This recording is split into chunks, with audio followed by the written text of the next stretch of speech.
Les tirs ont retenti tôt jeudi matin de tous les côtés.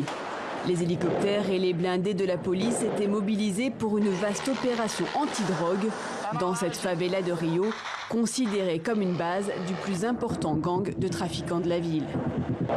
Mais le coup de filet a mal tourné. Au moins 25 morts, dont un policier, et des innocents blessés dans les tirs croisés. Après la panique et les explosions, il ne reste dans ce quartier pauvre que des mares de sang et des habitants traumatisés. Dans cet appartement, un homme en sang a débarqué, s'est réfugié dans une chambre d'enfant avant d'être abattu par la police.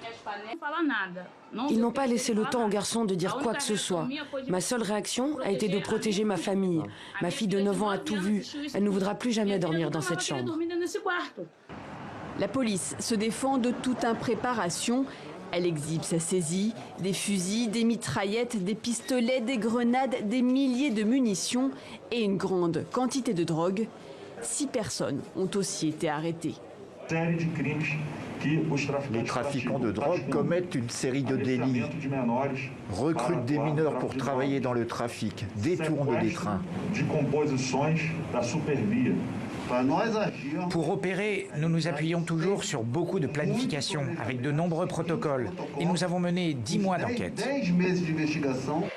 Des manifestations ont éclaté pour dénoncer la violence de l'intervention.